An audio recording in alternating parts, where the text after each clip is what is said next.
the bell.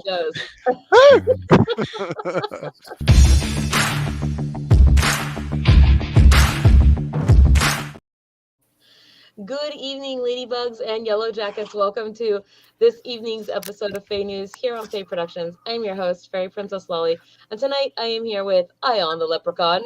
Hi, diddly-doo neighbors. Professor Greenman, whose actual superhero alter identity is apparently the monocle. The monocle. Little back news surprise there for you guys. Rain Wolf, Wovenpath. Hello. And Phoenix Rainbow Light. Hello, hello. And the newly made Dame Flora. Hey. Da-da-da-da.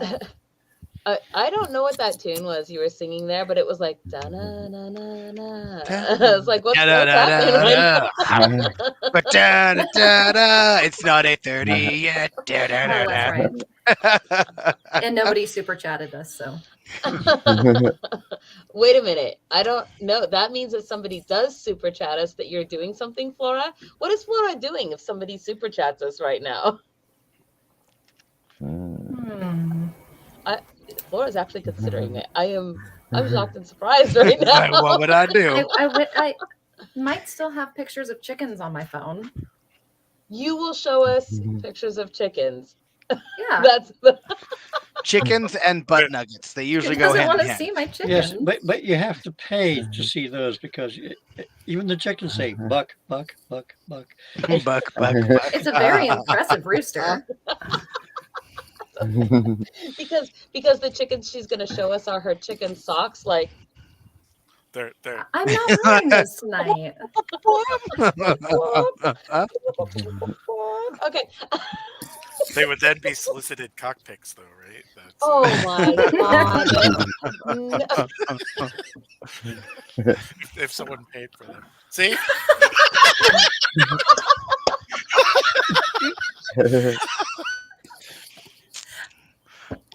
And there's the beginning of this week's episode, everybody. Yep. Whip out your cocks.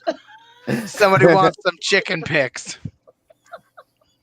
He wants Oh, to wink. Find them. A wink. Don't have them as my background. That would, in public, that would be inappropriate. So I just keep them. By the way, hi everybody out there, sure. That's Erwina good. and Voivode and David Nicholson. Okay, wait. Here we go. Oh yeah, that's a BBC right there.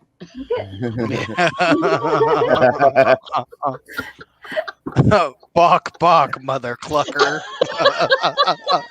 I also have several stuffed ones that I can stroke live on. What? It's so cute. You can stroke your stuff. I'll stop. It's so fat. It is. It's round. Oh man, cool gamer. Hello, welcome. And obviously that one came from a processing plant. Oh no, I forgot. Oh, I forgot to get the thing. You can clearly tell from Flora which ones are her free range. I can stroke two at the same time if you would like.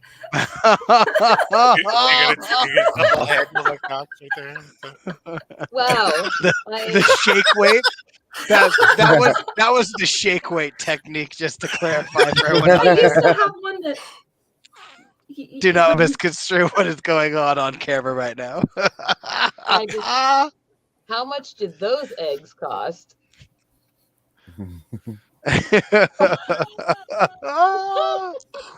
And big in the chicken lady.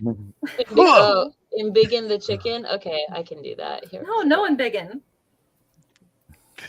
Perfect. This will be the rest of the show. Yep. Actually, the one is an oversized peep. And, This is not a peep. It's a squishmallow. Ooh. Speaking of peep, did we decide to go with what was in our chat most recently? Is that going to be a thing? Nobody sent me a link for the Peeps Pepsi. Was it Pepsi? The Peep I think flavor it was. One Pepsi. is big in me. We're absolutely not going to have chocolate chip cookie and spam sandwiches. Shrinkify. That sounds- Shrinkify. I Yeah, thought that we sounds agreed on disgusting. oatmeal raisin. Oatmeal raisin is good. You're Would you have shrinkified. Jam inside your thank oatmeal you. raisin cookies. No. Okay. I'm Then not why is saying- oatmeal raisin good in this context? Would you try? But I like. Would you oatmeal try raisin cookies. potato chip cookies? Yes. I mean, yeah, I would try all of these things at least once, even They though leave they a significant like salty crunch flavor in with your cookie. It is actually really, really good. Real good. it sort of sounds like putting potato chips on a sandwich. Yeah. Which is also Yeah, good. potato chips belong on a sandwich. I Not like to put in potato chips on a cookies. sandwich. Mhm. Barbecue So, potato chips with French dressing on fish. French dressing like a Thousand Island, or you Yeah. mean like a? Ooh, Creamy French dressing. that sounds okay. That sounds fascinating and weird. It's very good. Hmm. The potato chips make a wonderful breading for it. oh yeah, it would. Wow. Here you go. That's for you, Flora.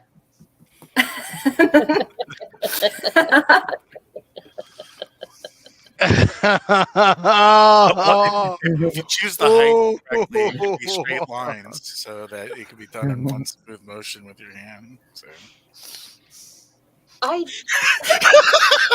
if you match Only you could ruin that with science. if you match heights appropriately, so tonight, you guys, since we really haven't got to any of the official like show beginning things first, if you will, please like, subscribe, and snoot the bell. Although by this point in time, I think we should be doing any other chicken themed thing to the bell. Lay? I was It's gonna been say, chosen. lay the bell. Lay We the bell. snoot the bell. No, we snoot the bell. Go away. Go away before I taunt you a second time. Before I taunt you a second time. Cackle. Let's see. Yes. So please do that. And then also shout out to this week's show sponsor, which is the Adventures Emporium. And they are your one-stop shop for gear and garb for all your adventuring needs. If you had saw what I was wearing last week, which was that cool green thing, that was an Adventurers Emporium piece from their what? Excuse whoever. Don't interrupt me like that. From simple pouches to hold your dross, fair gear, D&D accoutrement, and musical garb to the most exquisite of cloaks and everything else in between. The Adventurers Emporium has it all. All their wares are handmade with care and make great gifts as well. You can find them in their out in the wild in their hut when they are live at events, and come and look at their stuff as well online. And of course, the links for them are in the low bar. Who was that? Because I wasn't even looking at the screen. Was that you, Phoenix? Did you burp in the middle of my sponsor thing? I legitimately hit my mute button and it said that mute was on. I am not sure how that transpired. No, look. That's what. And yeah, for some reason, I'm not sure what happened there.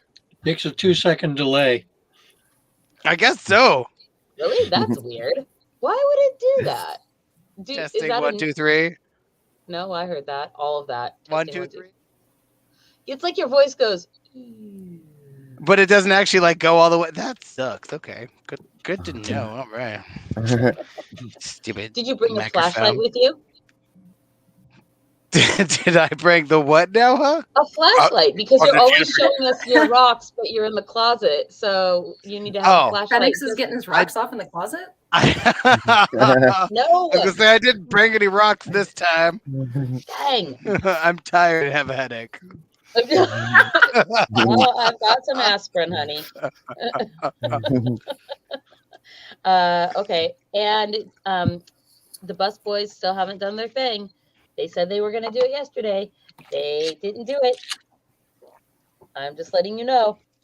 I'm trying to help them out. Their thing. Yes, I get Their it. soldier Yes. thing. I'm just letting you know. Remind them. right? Yes. So, okay. So I think that's like all of those official things that are out of the way. Let's see. Oh no, what's this? Erwin has a question for you, Phoenix. Peck the bell. Hey, that's a good. Oh wow, what a pecker. I don't think I did. No. Did you see the rock pic I shared on Discord to you? Hold on. I will right now. So I assume this is going to be safe for work. Just asking before I pull it up and show everybody. Before you get stoned, that is.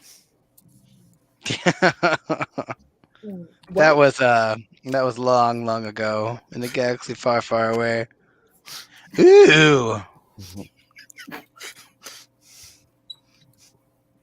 Oh, that is cool. We're all waiting in suspense. I'm not You're now even sure supposed what it is, You're now but supposed to show the camera. I know. I know how this works. I just have to. Ooh. Yeah, that does not do any justice right there. Boo. Oh, look at that. We can see the live on the live. Oh, that's going to get deep right there. That's going to get deep right there. Let's see if I can. What is it that? Send it Pay no somewhere in the attention to the Discord, open and tab. maybe I can I will post it. do exactly that. Yes. Yeah, the light on the screen just made it Was illegible. Yep, was not working there. Oh, yay. Hi, Amanita. We're so sad that you're not here. Amanita's having arguments with the technological world. So Bad technological world. I know, told you we shouldn't have left it up to the gremlins, but nobody listened to me. Let's just leave the gremlins up to the web, everyone said. Look what happened now. They volunteered first. I mean, I guess they did volunteer. That's probably... Oh, I really want to see truckers. Amanita have a cape in the next show. Never fear, Amanita Amanita's is here. here. I mean, I know that no capes is supposed to be a rule, but No capes.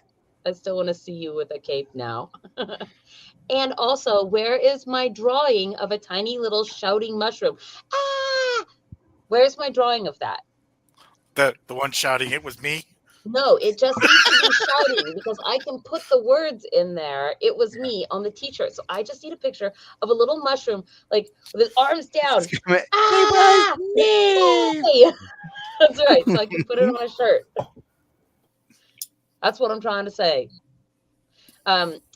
I do want to tonight. One of the things we have here, on the agenda that I forgot to send to you, Phoenix. It's okay. The agenda. Yeah, I hadn't said anything yet, but I was thinking the same thing. I'm like, this is a very interesting, non-existent. Yeah. Well, it's quite the conspiracy that we've all got going here. That you guys just agree with me that the agenda is real. I mean, in order to what? Like, what is gained by every single person on this show going, yes, Phoenix, you're the one who reads the agenda most of the time. Do you know what kind of a scenario would have to exist in order for you to be reading an unreal, a non-existent agenda, and then have that be corresponding with whatever's going on in my head, right? I mean, it could happen. You got to remember how often me and you actually like sync on stuff. It can be kind of weird. So I wouldn't be surprised. Like, hey, guess what? Let's see how psychic I am on what Lolly is predicting here. I believe that there will be a vendor of some kind, and maybe potentially a wheel of wind. We might have some information from the hedge, and maybe because we've got this one person here, we might also have Flora's secrets. No, I don't have any secrets. Flora's secret. You should always have secrets. Come on now. Song. Actually, so we're singing tonight. Okay. The agenda is actually a list. It says when people die, the age enda. Whoa! Don't say that. That's so dark. Hello, darkness, my old friend. We are singing tonight, but not me. I'm not the one singing.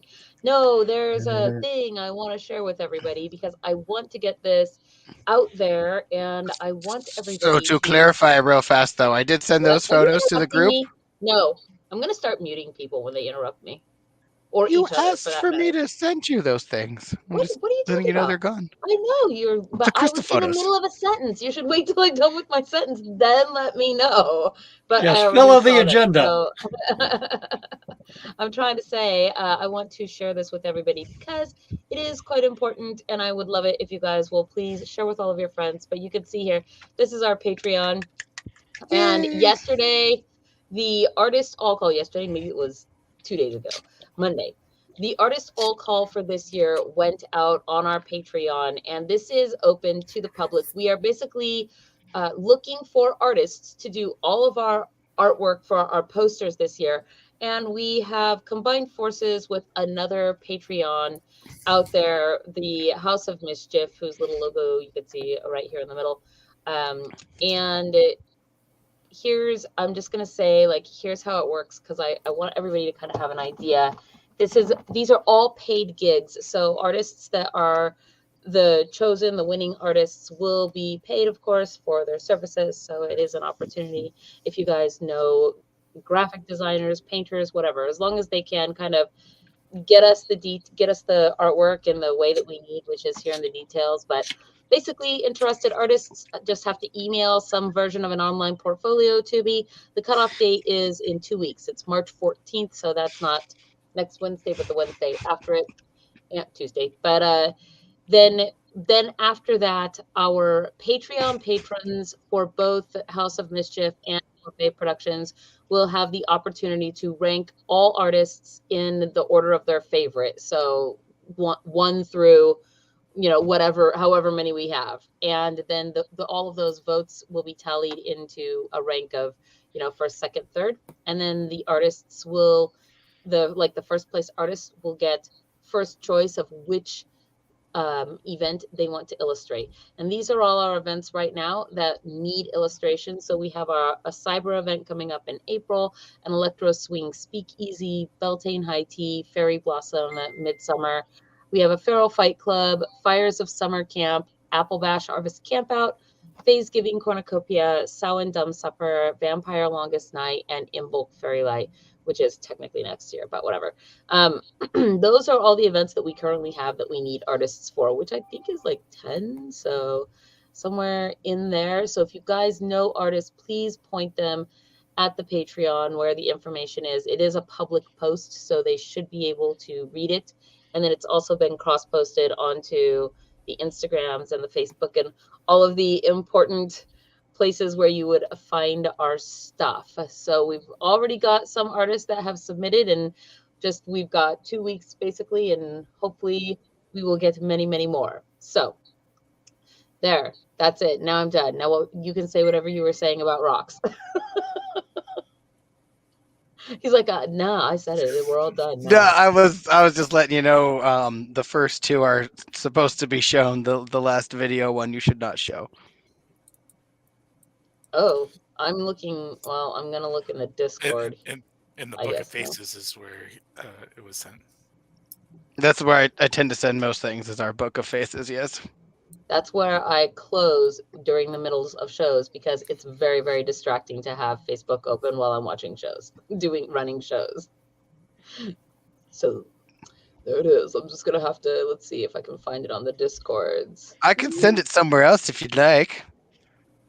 Well, I have a picture right here in Discord. Is this not the rock? That is the rock, yes.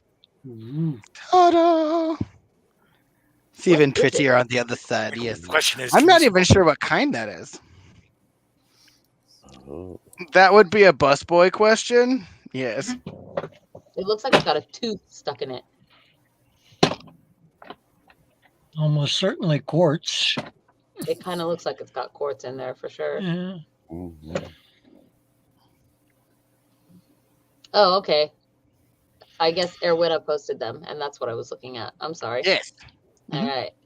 Well, there you go. That's a. Oh, wow. Okay. Wait, does that mean that the rocks are liquid?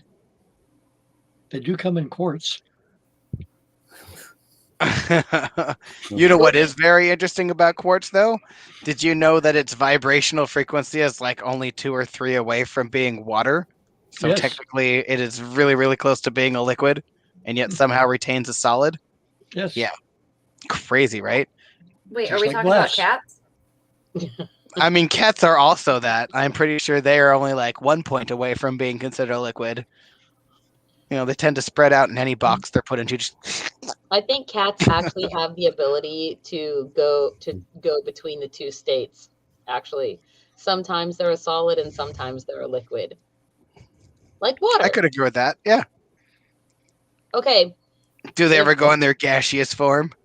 That's when they go. All I know is that my That's how they- cat does have a gaseous form. Oh man. Okay, here's my question. If water, this is for Ion, if water is in its solid state, which is ice, is it still water or is it ice? Is ice water?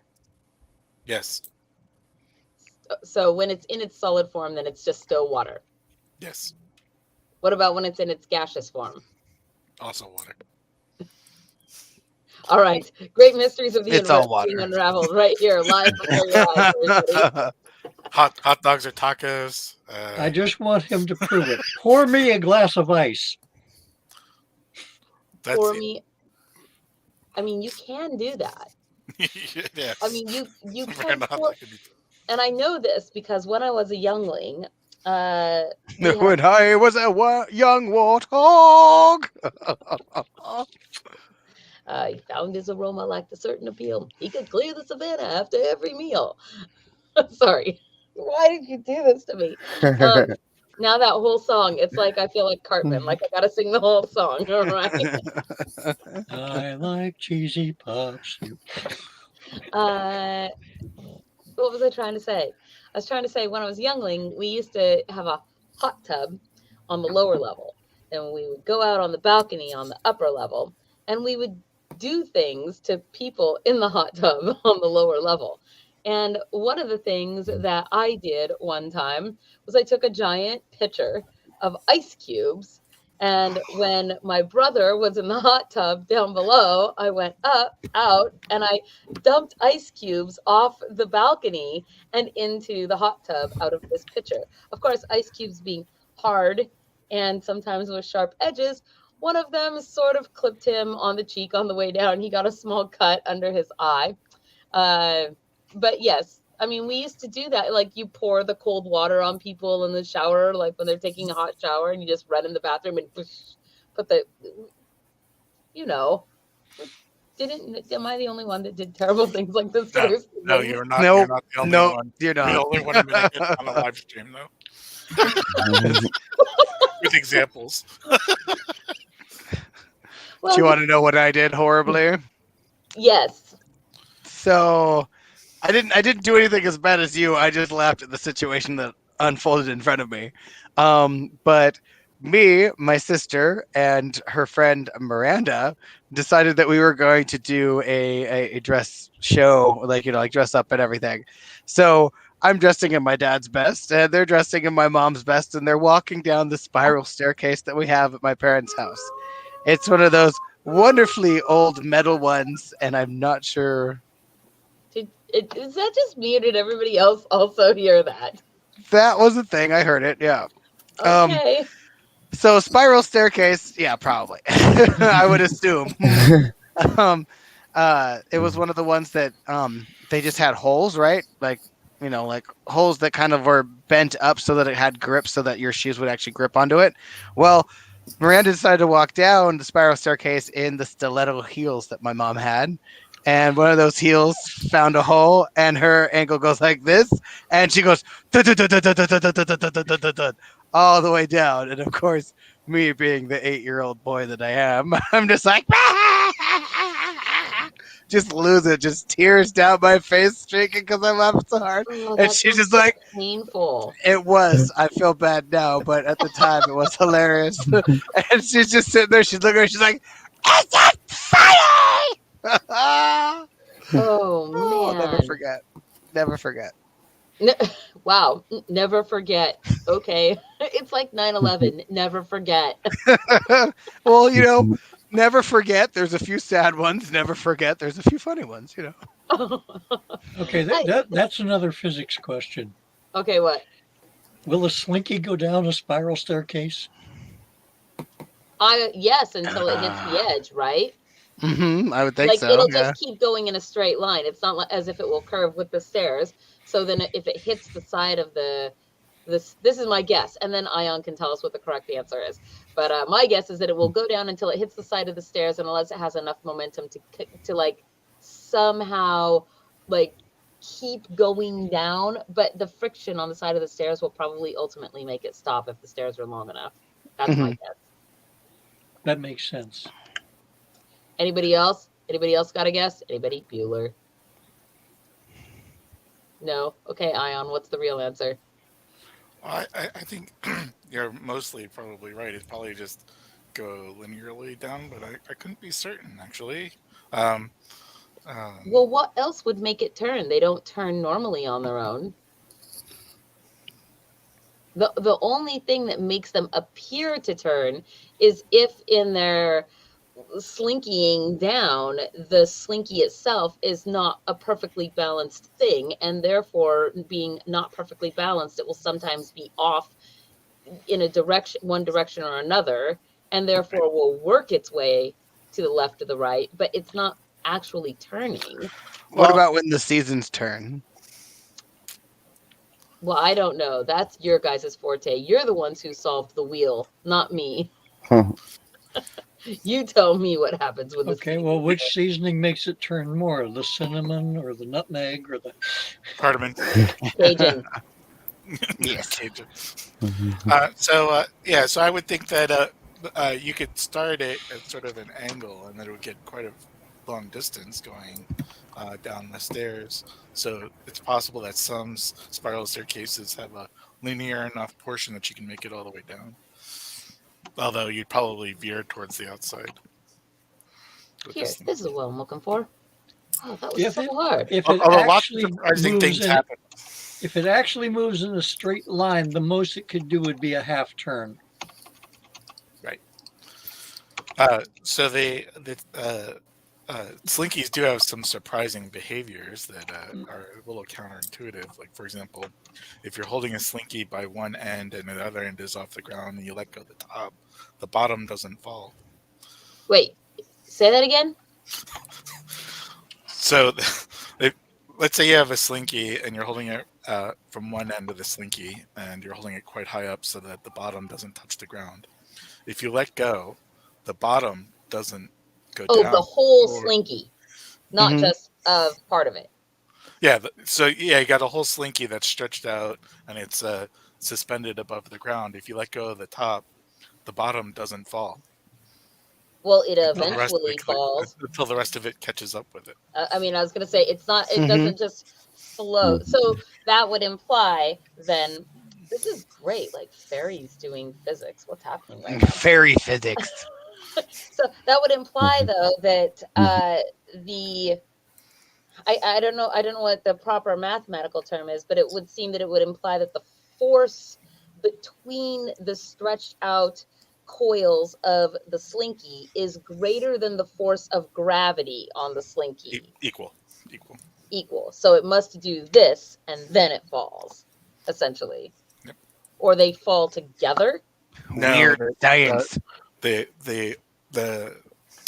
middle of it falls as you would expect it to fall, but that means it's compressing as it comes down, and the bottom doesn't fall until it's no longer suspended by the strength of the coils, and so it almost catches up.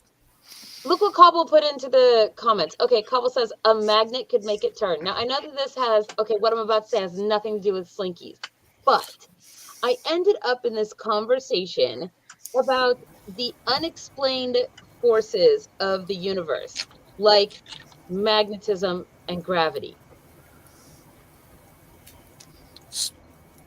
What do you mean by unexplained? About certain forces that exist that we don't quite fully understand the nature of, or where they come from, or why they are there, or I don't remember our conversation exactly. It was something about them. There are four forces. All forces could be described as being one of the or more than one of those four, and then those four are gravity and magnetism for two of them, right? Gravity and electromagnetism are two of them. Yes, strong and weak nuclear are the other two. Strong and weak nuclear. Yep. So, what about them is the mysterious thing? Well, I'm not sure what you mean by mysterious exactly. Like, they are. Yes, but why I mean, are they? We have pretty good understandings of most of them.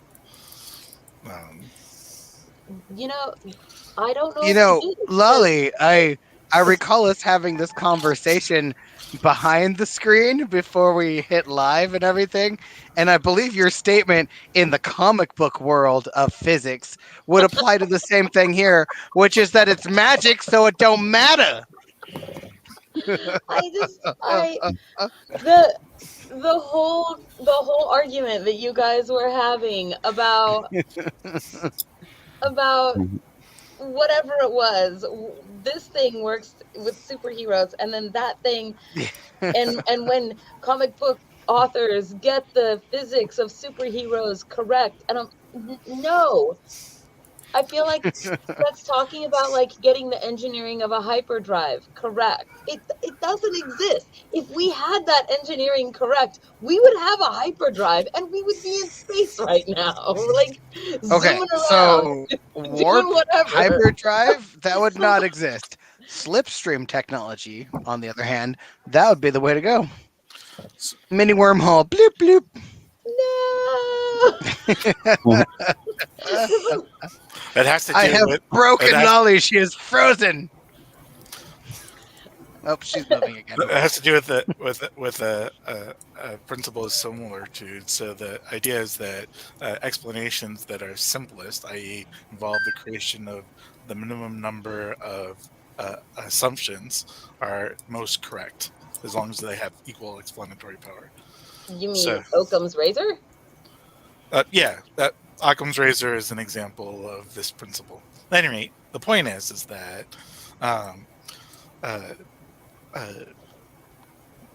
in the case of superheroes, if there are explanations of a singular assumption to be made for superpowers to exist that has a greater explanatory power with fewer assumptions about those special things, then that is more correct.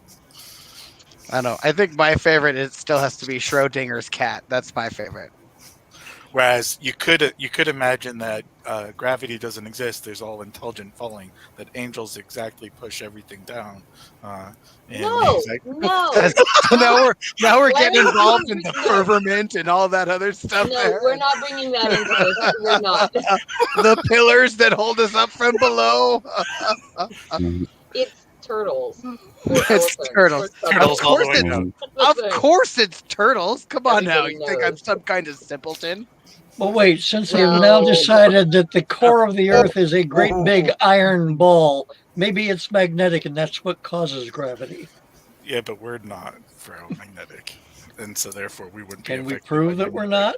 Yes. You know what? Again, my favorite has to go back to Schrodinger's cat, though, because, is the cat alive? Is the cat dead? Or do we want to play Matrix and say there is no cat?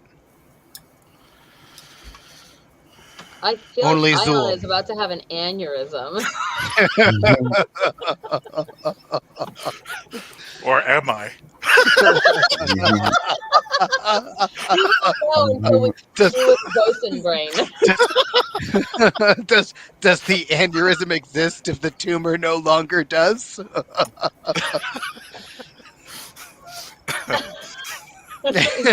Right. I have no words for you guys. The great turtle. Thank you. I had a See, really Wesley cool get dream it. about Mother Turtle. You have a great what? No, I had a really cool dream a long time ago about Mother Oh. Turtle. That is not what I heard at all. What I want to know, but also I'm afraid to ask. I thought you said that you heard a great prank about Mother Turtle. I was like, Oh, that's who not hears a normal. prank about a spiritual animal? Like, okay, go ahead, Lolly, tell us.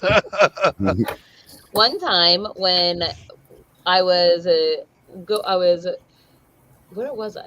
Okay, I was At going down band the- camp. No, no, this is definitely People not. wonder if the agenda is real. It's not. There is no agenda. Well, we were supposed to have a vendor, an author actually, who has not appeared in the wings. So I guess here we are. It looks like I'm letting us talk tonight because Author vendor did not show up in the allotted time zone. Therefore, me, as the herald, has to say something loud about it. I keep checking my Just remember, snoot the bell. my messages to see if they've had technical difficulties and nothing. So the author is saying in a Facebook. I saw that they got the link, so I assume. Oh wait, no wait. Oh, Ion's saying they're saying No. something in Facebook. Author, the Book of Faces. Here is our author in the audience. You said you're in the StreamYard? Did you click the link that Flora sent to you? Because I do not see you in the link. You're not kidding. Their name even has the word author in it. So yep, clearly an author. Yes. These are good things. You know what? I'm just going to start putting things in my name, and that obviously will make me that thing, right? PhD. Oh man. I's like, no Astro. So one of my favorite webcomics is called Piled Higher and Deeper Comics, which is quite hilarious. Interesting name choice. No. The guy who draws it, in fact, has a PhD in robotics from Stanford. But, Did we send you the right link? I just checked, and we did. We did? Okay. Yes. That's strange. He also made a movie. So the good news is, at least the author can see us. Yeah. So to explain why telekinesis is a better explanation for Superman, because it explains more of Superman's magical powers than any other explanation. I'm just saying, Omni-Man could still kick his ass. Just saying. You have to imagine that I'm 4 minutes away. It's fine. He can pick up cars from parts of a car that cannot hold up a car without it falling apart. Yeah, no, you don't get to pick this apart. I'm telling you, this is ridiculous. You need to have special extra powers to keep these things. No, together. this is exactly. You just imagine this is why I do not read. This is why I do not read adult sci-fi fantasy. It is very difficult for me. This is why Omni-Man would beat Superman. Pick it up, but then the car would fall apart because it's not built to hold its own weight by only the bumper. So it doesn't matter anyway. Superheroes can't exist. That's what I hear. Like, no. And you're fired. Like, suspend your disbelief and enjoy. You have to imagine he has more power. I don't have to imagine. One does not use the word must to princes. One does not simply use the word must to princesses. It's not just that he's stronger. Again, things together. And again, I do agree with Lolly on this, that Ion, you are very much just a moot point because Omni-Man would still beat Superman. Who is Omni-Man?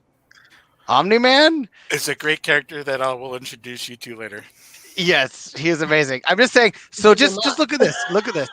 So you have Clark in the opposite reality, right? Where he actually dismantles the Justice League that he created once he finally decides to rule humanity, right? Right? Omni-Man?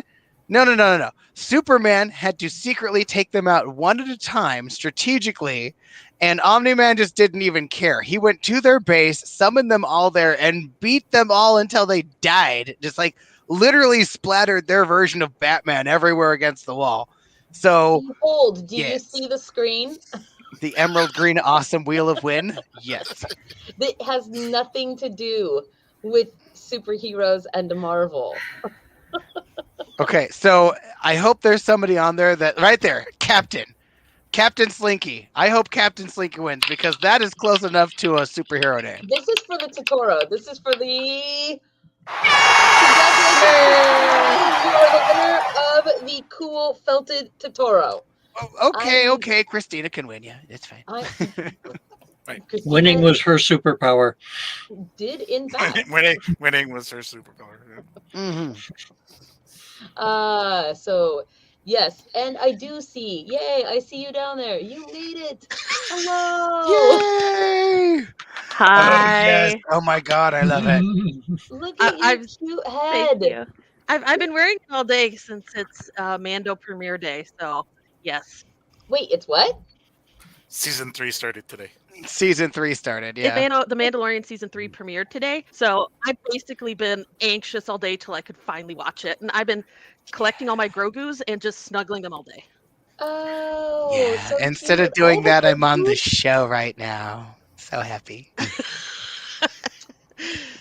I'm Oh. sorry for making things longer. I'm really sorry. Oh no, that's okay. I normally are like I didn't even realize you were out there till you said something at all because I mean, you didn't say anything, so I was just like, oh, I guess they're just not here today. And then you said something, and I'm like, wait, no, that means there's a problem. What's happening?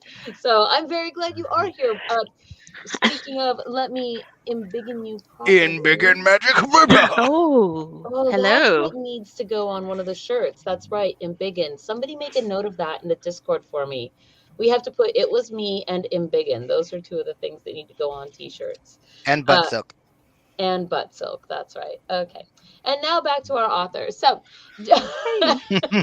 please, if you will, introduce yourself to everybody out there and tell us who you are and what you write. Hi. Thanks for having me. First of all, I really appreciate being on here. I love hearing you guys and just listening to your conversation. It's fabulous. Um, Aw. I am Lynn Else, author. Yeah, I just put author there because I don't know. It's like if you have an MD, you always wanted people to call you doctor. At least I would.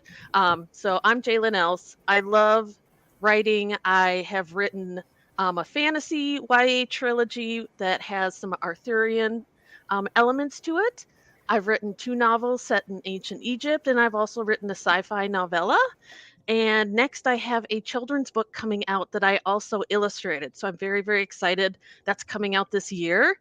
And yeah, that's kind of what I'm about. I also am very obsessed with Mandalorian, as you could tell. Well, if you illustrated your children's book, that means you too need to get in on our poster art business. I saw Yes. that. Yes, They were like fantastic. that. Yeah, I know. Like you should do that. Just give us your portfolio. We put you on the list of authors. Yay! And then we give you money. That's a great point. I was thinking when you were talking about the mushroom screaming, I was like already envisioning things to draw. So Yeah, I really want a screaming mushroom to put on a T-shirt for Amanita. Like it rolled out of our last It convention. was So me. you guys. Okay, anyway. she'll never turn that down. It was great. I know it was actually pretty great. So yes, so okay, so we've got some historical, some sci-fi, fantasy. Uh-oh, what's Rain Wolf seems to be having a thing here. And so I'm back. I guess that I'm like, oh man, I got all discombobulated because I distracted myself talking about posters and art and whatever.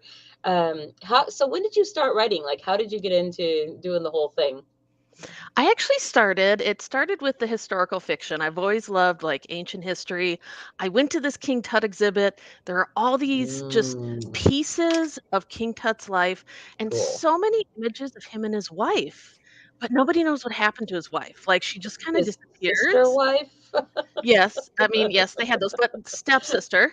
So maybe a little better, but you know, ancient times. This Yeah. is like, 3,000 years ago, so we'll give him a break. But I just wanted to know kind of what happened to her, what life might have been like for girls and women in ancient history. And ancient Egypt has some pretty cool, like women could own property.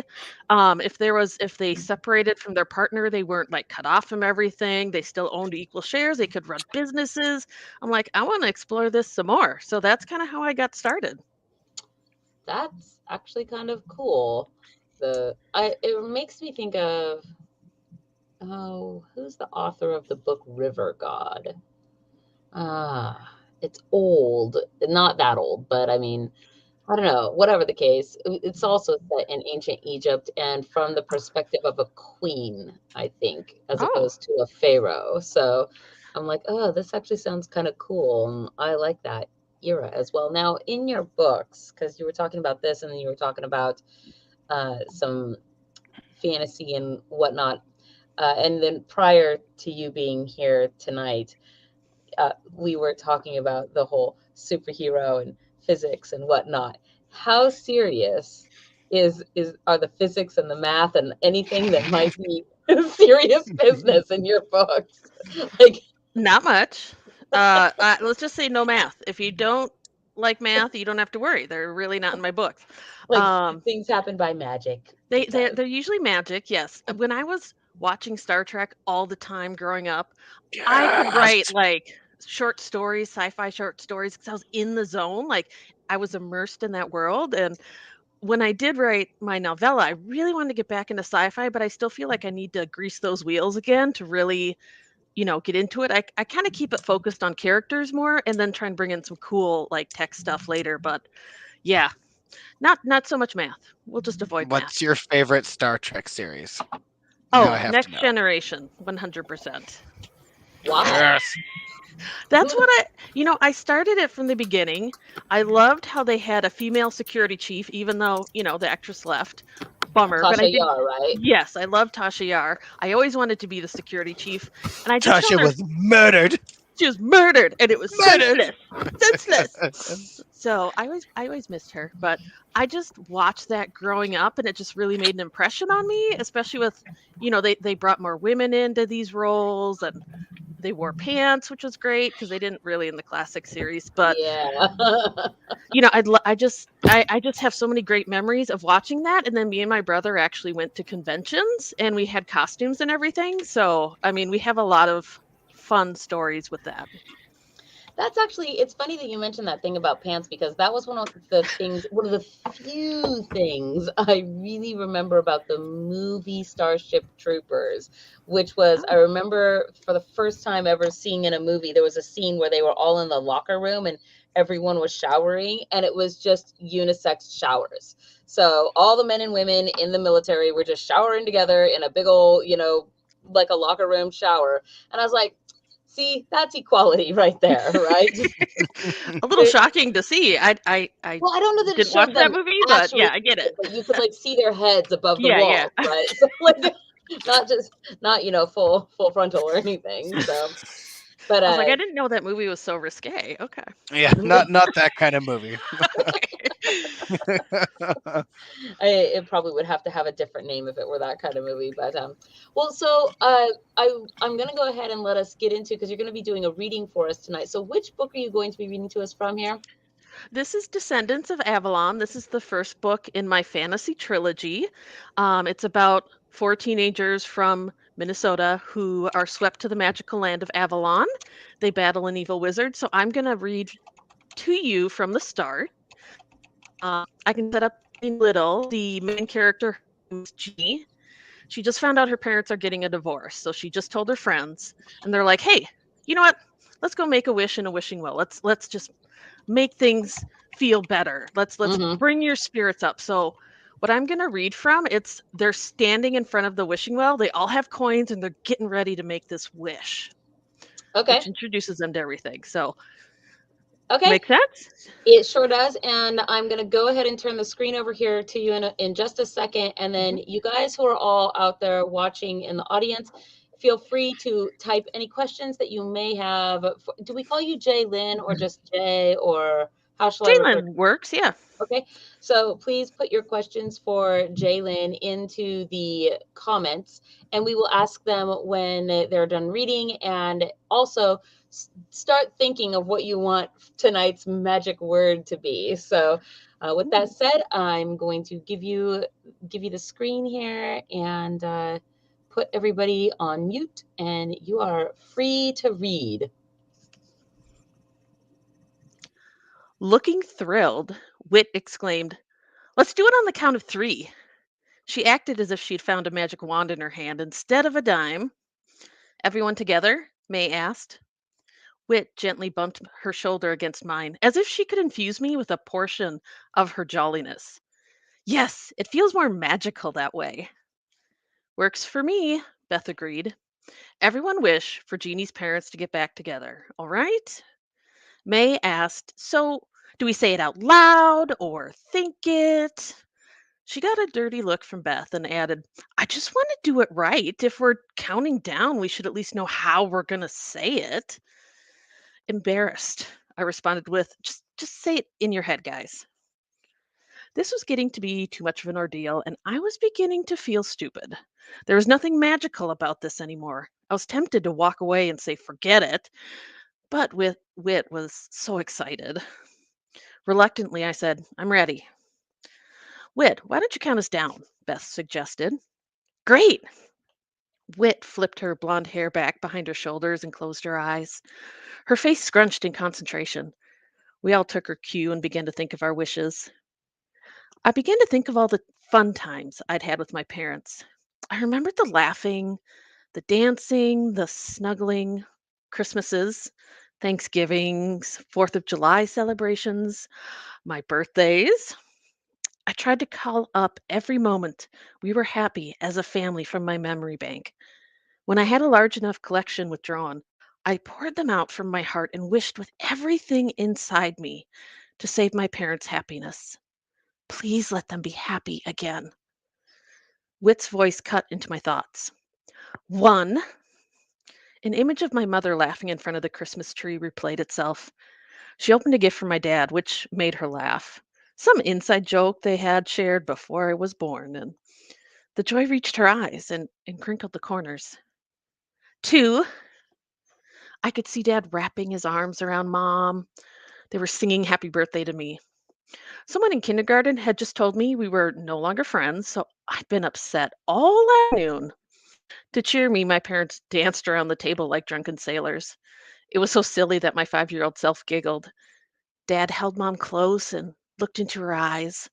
I thought they were about to kiss, so I covered my face. 3. With my lids closed, I flipped a quarter into the air. I heard the plop of coins dropping into the water. Tink! Except one. When I opened my eyes, my gaze fell upon the quarter. It had landed on the concrete lip surrounding the water. How would I miss the water while standing mere inches away from it? Those were some strong wishes, a feminine voice said behind me. We all spun around. I narrowly missed getting smacked in the face by Beth's ponytail. An unfamiliar woman stood gripping a crooked tree branch that was taller than any of us. The woman was old. Not quite my grandma's age, but definitely older than my parents. Her facial features were soft, but slightly indented, like the whisperings of wrinkles that had yet to settle into her face. There was silver in her hair, around her temples and forehead.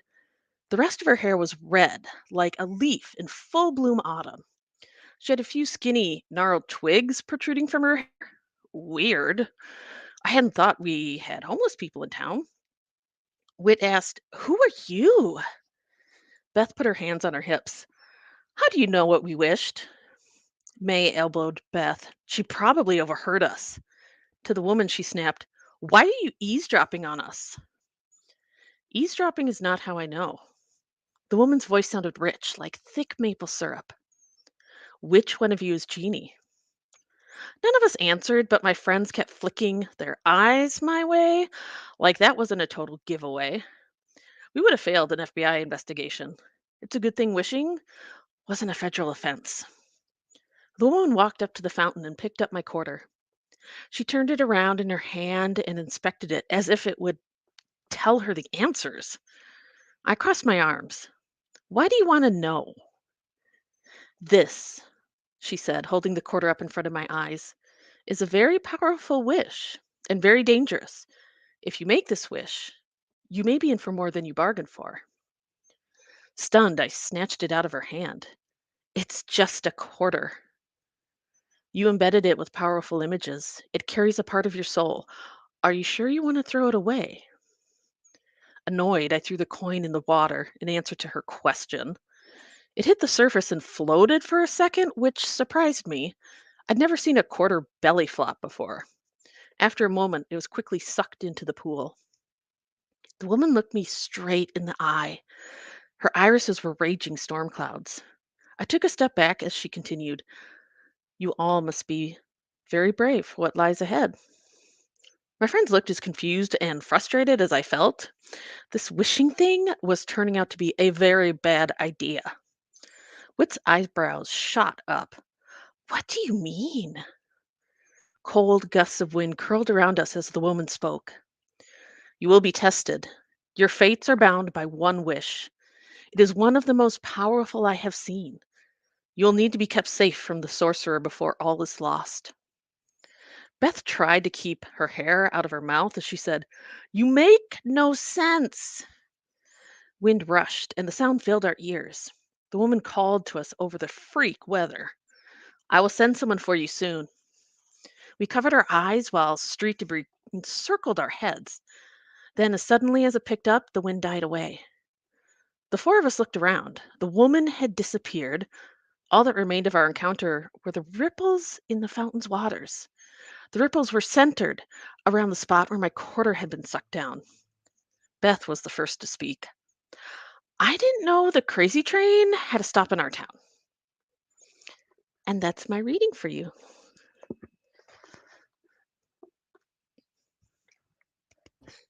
Everyone's so quiet clapping. It's weird. I put us all on mute, and then I was trying to unmute it, and it was being slow, so it was like lagging in the unmute. So every time it unmuted, I had already pushed the button again, and it remuted. It was aggravating.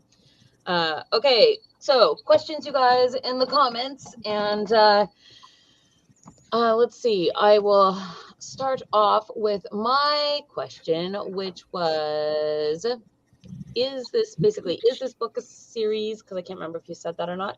And if so, how many books do you have planned for the series? So this is a completed trilogy now. So there are the 3 books out with Inklings Publishing, they're a small market publisher in Texas. And I'm working on some other short stories kind of to come out later that kind of focus on some of the other characters, some of the women from King Arthur's time in Avalon. So yes, but right now it's 3. So yes, they've had quite the journey. That is, how long did it take you to do all these?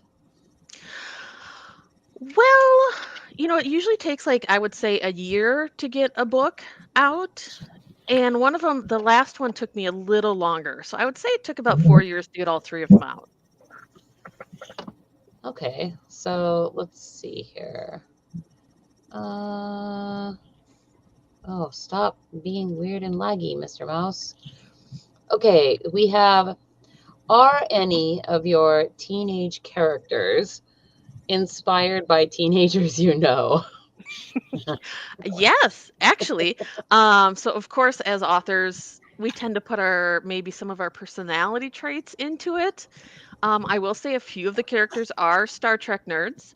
And the character of May, she is inspired by a friend of mine. She just is sweet and sassy and just oh so wonderful. And her strong personality, I was just like, I have to put that in my book. I need that type of sass. Just to bring some humor, to bring some fun, to have that friend who just kind of sticks up for you no matter what.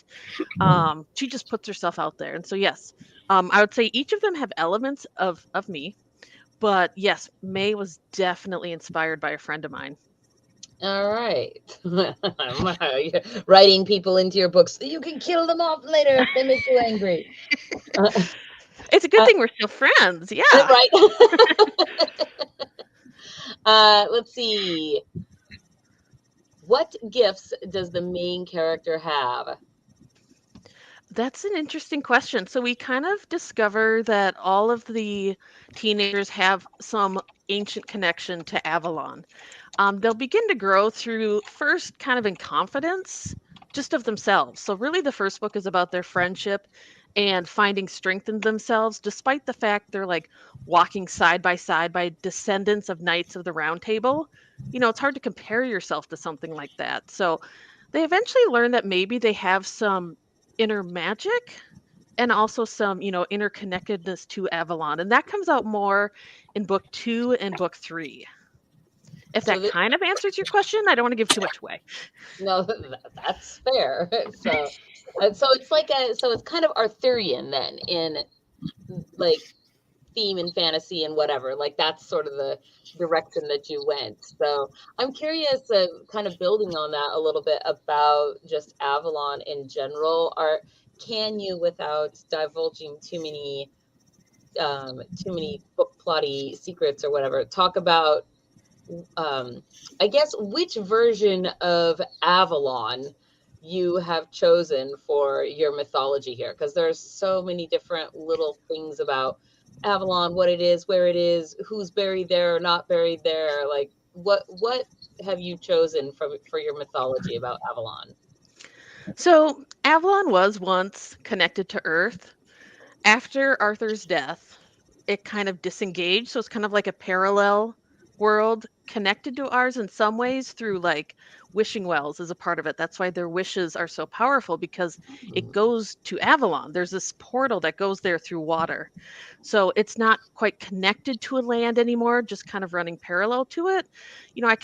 I wanted to keep that Isle of Apples themes, but also give it kind of its own flavor. Like it's developed and grown since 600 AD.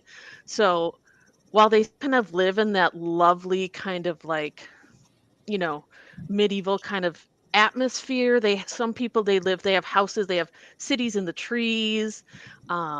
They have this great library which comes into play in book 2. I just wanted to make it kind of a beautiful kind of paradise, maybe something you'd think of like a Garden of Eden kind of.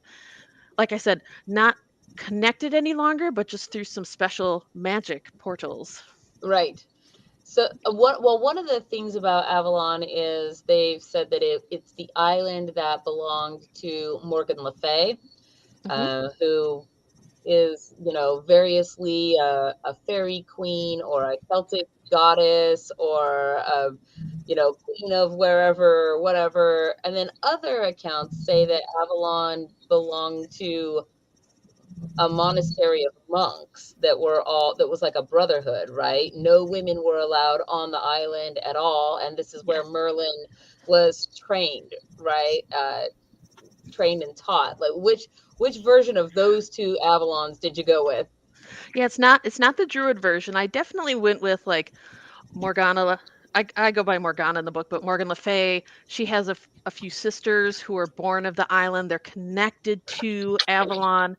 And so their life force is really what kind of keeps it going and that keeps it in stability. So it is where these women like Morgana and Vivian and Nimue live and have grown, and Guinevere, they're all still there. So it's more connected to their magic than it is kind of to that ancient druid monastery kind of history it has as well.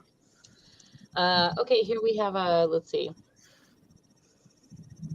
I love how novels like yours get to help younger people get exposed to more classic stories. What challenges do you find in making these older tales appealing to modern audiences? I like that question. Making it fun, making it accessible, making it something that they can interact with. So that's why, kind of you could do a time slip or something like that, but why not have people step into it now? Give it a new kind of take and make it so your readers can picture themselves walking through it. Is it someplace they'd want to go? Someplace they hope they could find? I want to make it something where it feels fresh and something that's attainable, something that is that maybe someday, maybe elements of it could inspire them to find their own inner strength, things like that. I really want to relate it to my characters so that it's like when I read A Wrinkle in Time way back when, huge book. I loved it because the main character was a girl kind of my age. And she got angry and she went on these science fiction like adventures with wrinkling time and going to different planets. And I felt that was very accessible, despite some of the more complex kind of sciencey things that were involved with it. So that's kind of the goal I was going with, was making it so they could picture themselves there and have that adventure together. Okay. So the last two questions are my questions that we have. Let's see. One is, what must we do to get a cameo in one of your books? Oh, that's so fun. I think that is great. I think it'd be very easy to have kind of a fun little adventure. You guys seem like you'd fit wonderfully in this world. So we'll just have to keep in touch, man. I want to keep up what's going on. You guys have a lot of activities going, and We you do. all That's have so such true. wonderful characters that I can just see you fitting perfectly in a story. It'd be amazing. Lolly, there is a term for that. It's called being Tuckerized. Being Tuckerized? Yes. There was an author named Tucker who would put his friends into the book. So if a friend was in a book, he was Tuckerized. I've Oh. never heard this term. What must I do to be Tuckerized into one of your books? We'll just have to keep, following each other's adventures and see where it takes us. Yeah, I like that. Oh, I saw you had a TikTok, so I have to go follow. I'm trying to get to 1,000 people on TikTok so that I can go live, but Oh, yeah. it's very slow going, and I'm somewhat bitter about it actually right now because I've seen some people that have like 5,000 followers and all they do is walk around their house, and I just don't get it. I don't either. I am also trying. I will follow you so that way maybe Yeah. that'll help. I don't know, but I understand sometimes it's like my videos, some will get a lot of views and some will get like 10. And I'm like, what am I doing different? I'm talking about books. What's going Right? on? I hear your pain. I'm with you on this. All right. Before I ask the last question here, people, if you have, what is our giveaway for this week going to be? Oh, I would love to share this adventure with you guys. So our winner, I'm going to send you a book. Whatever you feel comfortable with. If you would like me to email you an e-copy, I will do that. If you would like a paperback, I will do that. You just have to have your address on Amazon. I'm sorry. I know Amazon's the evil empire, but they just have me in their thrall. But I'd love to send you a book, and I would love to hear from you what you think. But yeah, it's a free book. Any book. Free book. All right, you guys. Before I ask the last question, then start thinking what you want the magic word to be and put your magic word suggestions into the comments. Now is the time for that. And we will then ask the last question and let Jalen answer that. And then we will go through the magic word suggestions. So last question, advice for first time young adult book authors. I love answering that question because I love talking about how you all have your own unique voice, and it is amazing. Like if you and I were to be given the same story, the same plot line, the same characters, our stories would be so different. And that's because, we see the world differently. We've had different experiences. We say things differently. I'm from the Midwest. I say things like "op" and "oofta," stuff like that. You probably don't say out in What? the. It's just something like "oops," like "oh, sorry." It's weird how it's developed, but I think Charlie Burns has helped with that. He does some comedy with Wisconsin. But I think it's fantastic how we all have our own voice and our own way of seeing the world. And the main thing I would say is to keep your voice. Don't let anyone tell you what you can and can't do per se in your book. Let yourself go on that journey with your characters. I'm very character driven when I write. I really try and walk along with them and speak your truth, speak your voice, let your story be told. And it's amazing the resources and the support you can find. Connect with the local writers group. They're so helpful. You get so many knowledgeable people in there. And That's yeah, a good idea. let yourself be heard. I like that. Connect with the local writers group. As it turns out, my mother is wanting to write a young adult book, and so I was like, oh, maybe I'll just ask you what might be good advice for her. She's on chapter 6 of her first book. Nice. So. Well, definitely immerse yourself in that world. Like I find it helps me. Like I said, when I'm watching a lot of Star Trek, like Picard just came out, so I'm watching the Picard episodes. Yay! That kind of motivates me to do more science fiction. So Somebody told her that in order to even be on the bestseller list, you have to sell 100,000 copies of your book. Is that true? I don't even care about that. I don't care. I just want people to like my books, and I want to have fun doing it, and I want to share that love with people. I'm not on the bestseller list. Oh well. That's Don't so focus many on that. copies, though. That's so many. That's kind It's of so what I think. many. What's up, Green Man? Real quick question. I was once told the best way to get a book to sell is to write the book for yourself. If you like it, it will sell. Like, Do write you the book that agree? you want to read. I like that. Yeah, I've heard that. I've heard that little adage before. Write the book that you want to read. And then That's great. well, because then you're like, you are invested in it, right? You're excited about it because that's something that you're passionate about, and that will come through in your writing. That's kind of the what am I looking for? The thing behind the adage, like the reason that it purpose. Yes. Let's see. Okay, so we do have some magic words. So I'm going to read these magic word suggestions to you, and you get to pick from all of them whichever one you like the best, and then that will be our magic word for the week. And we will, let me scroll back to where it looks like. But you didn't know this was going to be the hardest part. So, Avalon Girls. Avalon. Avalon seems to be a popular magic word thing. Make it magical. Now, I like that one. Morgan Le Fay. Divorce away. Like a Harry Potter magic spell. Divorce away. Right? Wish away divorce. Divorce away. I was thinking more infomotional. Trying to wish away divorce. Have you tried divorce away?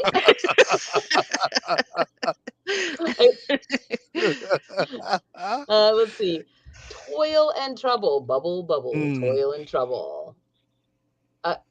I'm not sure what the actual next words to that are, but in my bubble and boil. It was bubble, bubble, toil and trouble, and then in my head Cauldron in my head it went bubble, bubble, toil and trouble, gunpowder, treason and plot, and I'm like, no. Yeah, I see no reason why the gunpowder treason should ever be forgotten. Oh, beautiful. I'll go with that version, yes. Yeah, I was like, just mashed those up there, and I didn't think that was actually what I was looking for. So let's see. More magic words. Here we go. Lando Mando. From the Lando Mando waters. Let's see. Wishing well. Quarter magic. Well, what about 1/8 magic? Or what about dime magic? No, let's see. Quarter magic. Millennial in King Arthur's court. That's way too long of a magic word. Can't do that much.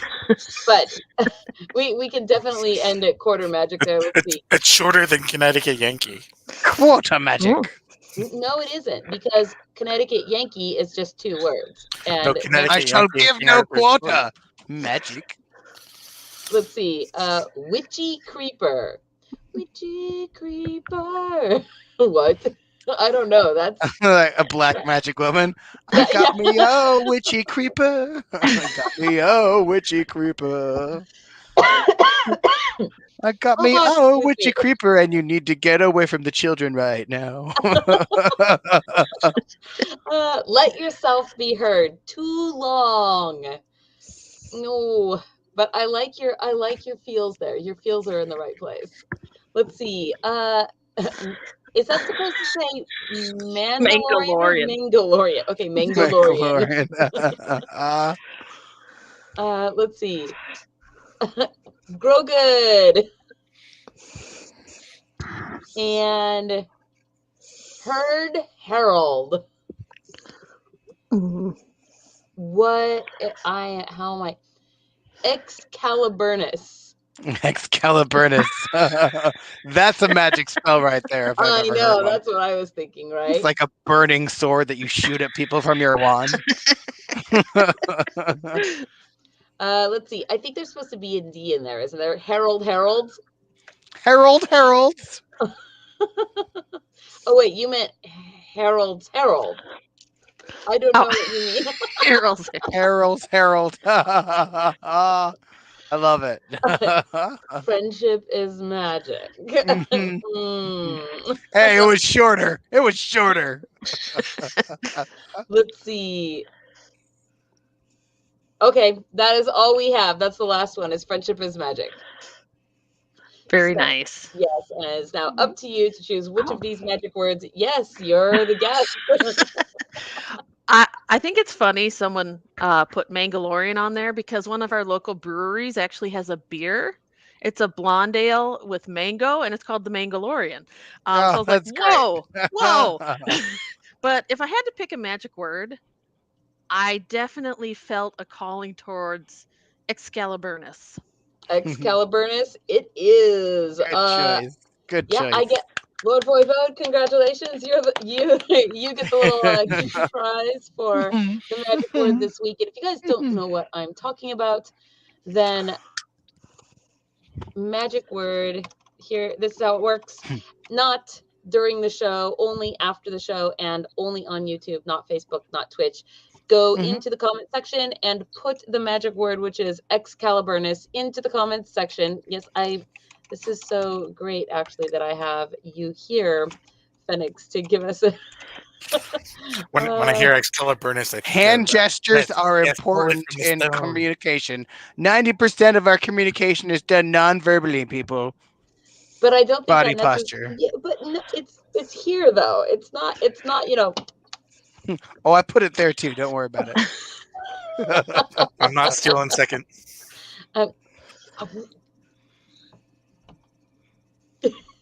Steal it. Now I'm mixing it up with Disney. Okay, you guys. So yes, that is the I magic can word. It's show going there you in the the ticker. world. Excaliburnus. Is there anything you would like to say to everybody before we let you go, Jalen? I had a lot of fun reading to you guys. I hope you enjoyed it. Yes. And again, keep reading. I love it. It's March Madness. Let's make it be reading madness. So Yes. thank you all. I can get behind that. Yes, thank you so much. Have a good evening, and thank you for joining us.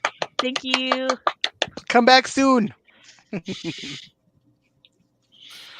When I hear Excaliburnus, I keep thinking Smithers, pull it from the stone.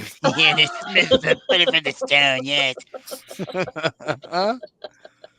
Oh no, I really like that magic word actually for this week. Like it makes you want to like shout it at somebody, right? Like Excaliburnus. Yeah, exactly. Like I want to totally have a wand right now. Just be like Excaliburnus.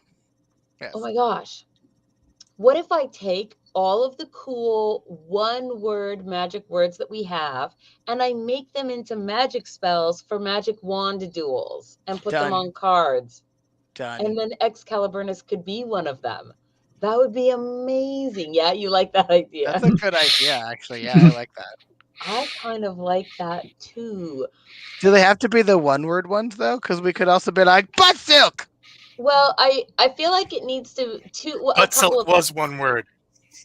I guess it technically is. Yeah. So you can shout it at people. It still works. I'll let people do customize their own spells with butt silk. So their own butt silk. no, I think that in order to go onto the cards for the magic spells, that they must fit at least the qualifications of being something that can be safely shouted out in public. to all ages crowd.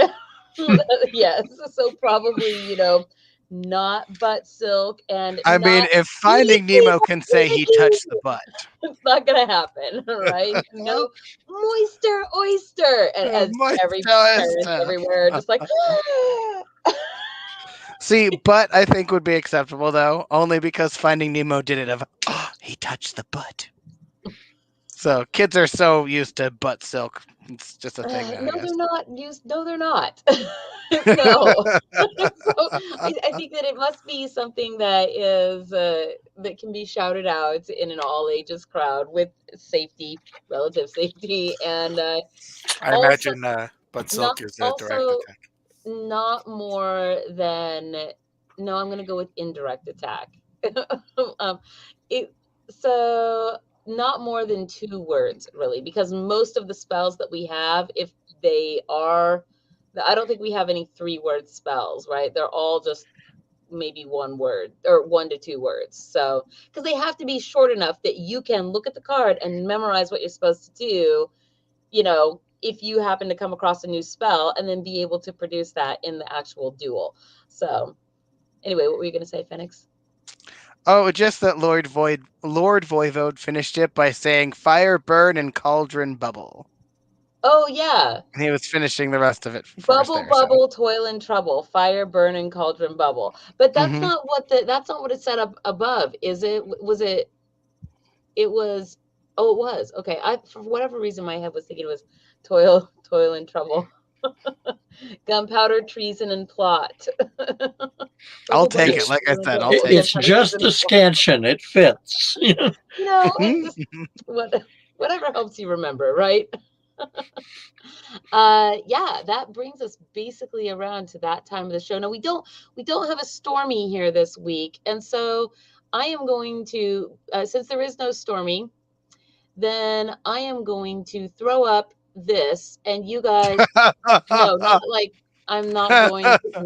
That was no, I'm not gonna yeah. I'm not gonna While we're regurgitate waiting, it. just I'm not gonna hairball this up onto the screen, okay? But so these are the decks that you guys get to choose from. Now, I think last time when you all voted, you voted on a Moonology card. So this week, though, it's up again. So if you want the Enchanted Map cards for next week, you would like your card drawing from Enchanted Maps, press 1. If you want it from Fairy Oracle, press 2. And if you want it from the Moonology, press 3. And then Ion, I'm going to let you start that timer. Let's see, will this work? Nope, sure won't. Let's see. I'm trying to figure out how I can get this to do what I want it to, but it's not doing the thing. Meh. Okay. Just remember, when it stops working, just hit it. Remind it who's boss. Reminded who's boss. Dang. And I'm going to go over here and I'm going to try to look at, and you guys all can vote too, Professor and Rain, and you guys can also vote on this as well. Yes! So, yeah, feel free to put those votes into the comments now, and then I will tally them up, and then that's what we will have Stormy read to us. Well, I'm excited because most of the people in the chat have already chosen the same thing I wanted, so. Oh man, there's so many articles to choose from. Yeah. If you guys have articles, I will remind you, you can go into the Hedge and you can send them to Lord Voivode in the Hedge, and he will get them onto the list for us. Ew. Weird. Ew, what? Well, I'm not going to read it because it's a new, I see. Okay, we will just wait. Yeah. Technically, the timer is up. Oh, the timer is up. Okay. You get to count them this time, Ion, because I'm looking at articles. So it looks like Enchanted Map Oracle cards gets to win. Enchanted Map it is. Somebody remember that we have to tell that to Stormy. This is the part where you guys now get to talk while I have notes. I have notes. You have notes? I do. So do you want to know my notes? Since they're kind of relative to your stuff anyway here. You reminded me to put down different kind of shirt ideas. So I put down butt silk, embiggen. It was me. I have to lament. And did you lament yet? Oh, no. The lament will have to happen next week. I'm sorry. Wait, what? I don't. Oh, I have to lament is what you want to have put on a shirt. Yeah, there you go. Yeah. Never mind. I'm with the game now. The fact that you didn't understand that makes me want to lament. And yes, on that list, I have now put Enchanted Maps, so we don't forget to tell Stormy. Yeah. That's important. And here I thought your notes were going to be like, B. Yeah. in Phoenixese, it's yeah, you're right. Mm-hmm. Okay, these Typical are weird, Fox and language, I'm going to do these ones. All right. Oh, they sound great because she already said they're weird. This is perfect. Who's ready, guys? Well, they're not like... there was especially one that I saw that I did not want to open, so therefore I didn't send it in. So we'll see if someone else sent it in and it gets selected. Why would you not want to? I don't understand. I find it horrifying. Does that have to do with eyeballs? No. Oh. Does it have to do with artificial intelligence? No. It has to do okay, I'll just briefly mention it. It's a device that you get to add to your phone, which would duplicate lips for kissing so that you can kiss long distance with somebody else. What? Robot lips, so you could kiss. I someone long distance. understood. I want to make sure that you understand my elongation of the word "what" was not in assumption that I couldn't understand exactly. Thank you, Professor. Thank you. Like, we had this technology back in my day too. It's called. See, when you kiss the lips on your phone, then it will do that shape for the other person on the other end, and therefore you can kiss each other. No. I feel like this is going to be used in so many wrong ways. Like, via robot cell phone attachment. who's going to be the person that goes? There's going to be that person. Does it simulate the breath coming out too? I'm just saying. There's nothing that sounds good about this. First of all, I don't think that people realize. Can it simulate the ashtray smell of a smoker? No, I'm just thinking about tongue. Yeah, and when you're actually kissing another person, your face becomes distorted against their face, which is distorted. It doesn't look like theater kissing is not real kissing. And this is when the term "going viral" becomes referred to as digital herpes. So going viral. I found it horrifying. Therefore, I chose not to send it. Just imagine somebody's. I think I chose not to send it. Do people not understand the physics of I press my face I up predict to the not screen, everyone will use it for kissing, and it's like.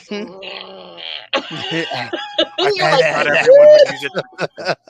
It makes me think of those not old everyone would use it commercials. for kissing. It makes me think of those old commercials. You're not where wrong. You have the grandma, right? And she's got like the nasty, super bright red lipstick, and she's like, "Give grandma a kiss," right? And you're like, "Oh!" Like it's right up in your face, just the lips, right? Or those weird disembodied lips like you see on TikTok when you see they put the eyeballs on somebody and then just the lips that are like on, say, a soda bottle, something that has like on my coffee cup, and somebody like puts the eyes on it and then the mouth that is no, there's nothing good about this technology. British cargo cartoons from the 1950s, yes. Just saying. This is yep, that's what I was thinking. I don't Mm-hmm. just so article Hey, number all one of a sudden I'm reminded of our magical word, licky the clicky. is Great Evil Crushing Blade, Haja no Ontachi, versus Inside the War of the Bucket, the medieval Italian battle sparked by the theft of a wooden pail. Those are the two articles that we are going to have a little battle between. So if you want to hear about the Great Evil Crushing Blade, press number 1. And if you want to hear about the Italian bucket battle, press number 2. Ion, please start the timer. I think one of these stories will pale in comparison to the other. I obviously feel like the crushing blade story should be more relevant. Like, I don't know. It just sounds awesome. I don't know. I'm kind of on the fence between the sword and the pail. Are you sure you're not on the pail, on the bucket? You're lamenting, remember? Which one of them is on your list? Your bucket list? But I heard nothing because one of us froze. That'd be you. Uh-oh. We were asking if reading that article was on your list, your bucket list. No. I cut it off. That face. That's exactly why I'm here. To make me make these horrible faces. That's one of the best faces ever. I do have a thing for us to taste though on the next show. If I could, it's weird. I've had it for forever, and we never seem to get around to doing it. But it's like buttered corn flavored Pockies, and Ooh. So the I'd try timer has run out. oh, timers, man, and we have Phoenix. No, you guys don't get to vote. Wait, I didn't vote. Oh, that's the previous vote. Okay, so we've got 1 vote for 1 and 2 votes for 2. All right, the bucket battle wins. Oh, these are not live links. Where's the live link? Here we go. Okay. Yeah, let me get the share here.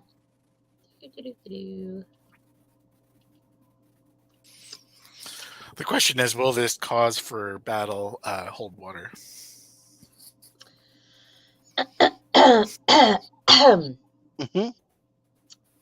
Inside the War of the Bucket, the medieval Italian battle sparked by the theft of a wooden pail. In 1325, the Italian city-states of Bologna and Modena engaged in a short-lived war that allegedly started when Modenese soldiers stole a wooden bucket.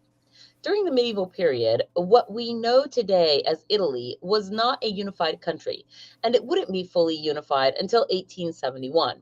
Italy was once fragmented into various city-states, duchies, and kingdoms that were all governed independently and had their own traditions, languages, cultures, and politics. Given all these stark differences, it was not unusual for Italy's provinces to come into conflict with each other. And one of the oddest conflicts of all was the War of the Bucket. There's a hole in my bucket. The groundwork for the War of the Oaken Bucket was, I love this. It's the War of the Oaken Bucket. It sounds like an amazing, like, I don't know, somehow this needs to become part of the Hedge Chronicles. You just need the Sephiroth sound battle in the background. I don't know what that is. Are we done? Yes, we're done.